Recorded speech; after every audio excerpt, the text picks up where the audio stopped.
Eh bien, commençons tout d'abord par des remerciements chaleureux. Nous remercions pour leur appui le service culturel de l'ambassade de l'Équateur en France, l'UFR LCE de l'Université Paris-Nanterre, l'IDEA, l'Institut des Amériques, ELSA, la chef d'orchestre, grâce à qui cette journée techniquement ne serait absolument pas possible. Cette journée d'études s'inscrit dans une réflexion plus vaste, articulée avec le projet quinquennal du CRIA, c'est-à-dire le Centre de recherche ibérique et ibéro-américaine, qui relève donc du laboratoire études romanes. Et c'est un projet intitulé « Territoires en mouvement dans les mondes hispaniques du Moyen-Âge à l'époque contemporaine ». Et donc cette journée se veut, et ça a été le point de départ, comme un approfondissement resserré de cette thématique. Elle s'inscrit également pour l'approche de la période plus contemporaine dans le projet quinquennal Développement et Environnement de l'UMR Prodigue, IRD Paris 1, Panthéon-Sorbonne. Donc évidemment, vous l'avez compris, resserrement parce que nous nous penchons sur une aire géographique très précise qui est la zone andine, mais aussi parce que nous comptons explorer plus particulièrement certains axes définis dans nos projets quinquennaux, et en l'occurrence l'idée de déplacement et surtout de reconfiguration des territoires. Alors, ces territoires sont multiples, ils ont différentes dimensions, ce sont des espaces qui sont à la fois, nous les avons appelés ainsi, réels et imaginaires, des espaces délimités, reconfigurés, dessinés par des lignes, ce que nous allons explorer, des lignes qui sont autant de bordures, de frontières, de confins. Donc nous utilisons un ensemble de figures spatiales que nous aurons à mobiliser et à interroger. Ces lignes recoupent, le cas échéant, des barrières, des limites géographiques, naturelles, mais aussi et surtout symboliques. Ce sont des lignes repères de géographes, ces lignes imaginaires qui servent aux coordonnées géographiques, comme les latitudes, la ligne équinoxiale, bien sûr, étant donné la région que nous explorons. Ce sont aussi des lignes chargées de valeurs, d'affects, à l'instar des lignes de démarcation entre espaces ethniques et culturels, des frontières nationales discutées, contestées. Cette articulation entre espace réel et ligne imaginaire est particulièrement visible dans un pays qui nous est cher, l'Équateur, dès sa naissance, en tant que république indépendante en 1830. L'Équateur, en effet, ne doit pas son nom à un passé chargé d'histoire, à une référence à un personnage, ou comme la plupart de ses voisins, mais à un repère géographique, la ligne équinoxiale qui la traverse au nord.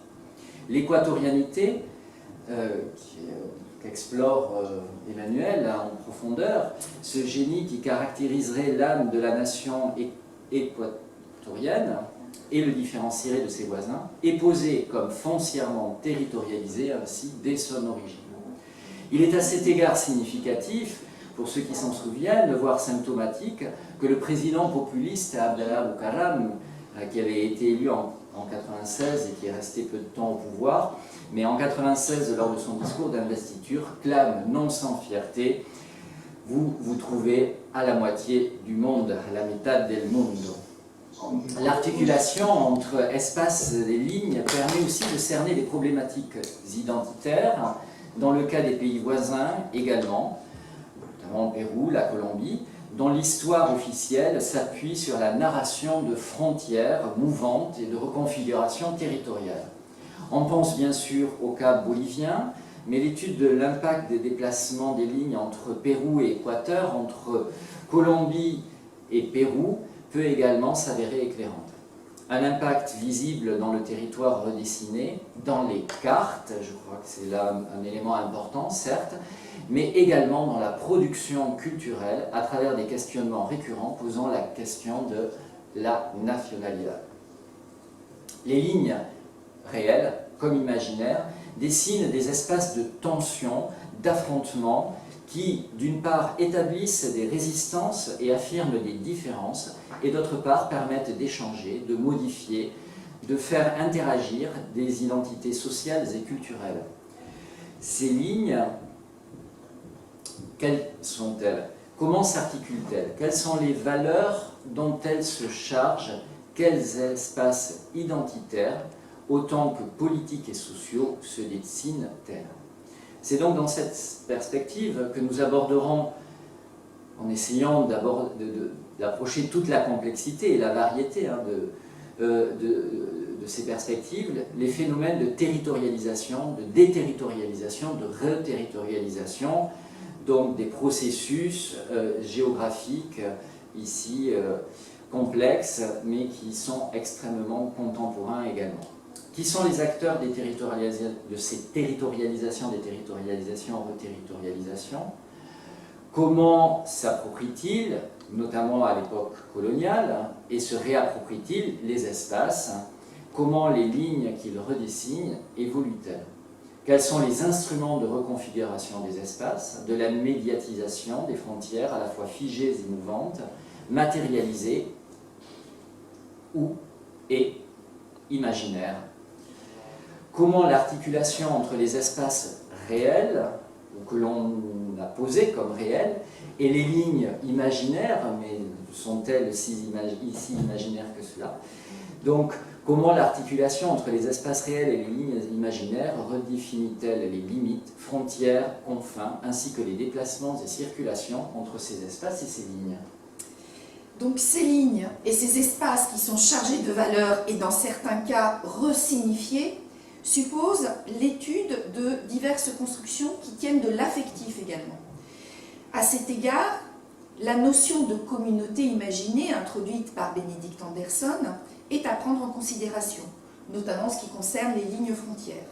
Et nous allons nous interroger ici sur de nouvelles dynamiques sociales, culturelles qui en résultent.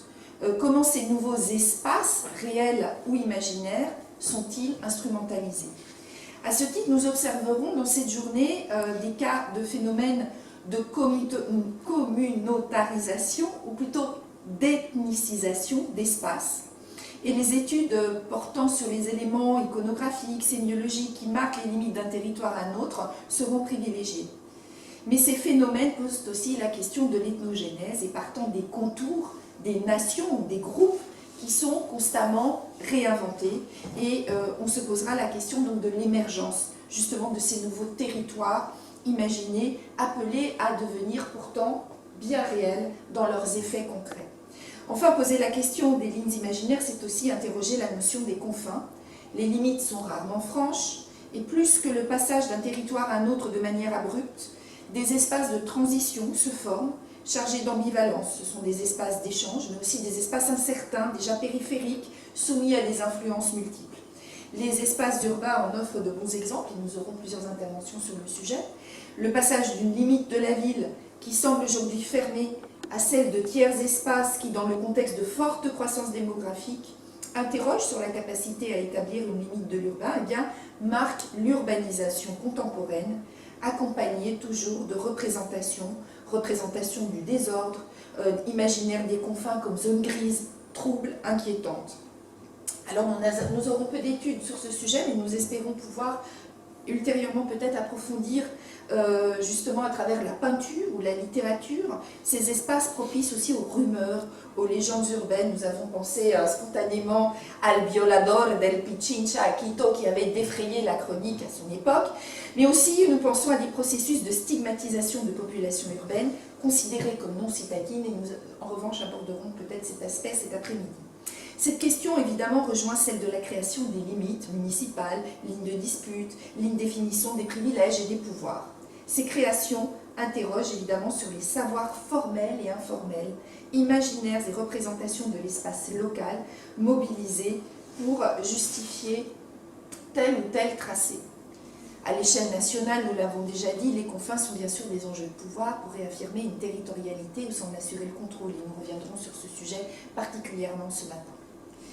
Mais les confins dessinent aussi des territoires, des frontières incertaines dans les cas andins, et certains territoires ont encore des limites méconnues, indéterminées, non visibles dans le paysage, tant à l'échelle nationale que provinciale. C'est peut-être le rôle de la carte de tenter de les fixer. Nous poserons également cette question ce matin. Donc cette journée d'études a été pensée, nous avons voulu la poser comme une première étape. Elle vise à dégager des problématiques, des questionnements, des notions que nous interrogerons ultérieurement. Voilà, des problématiques de recherche futures sont ainsi envisagées.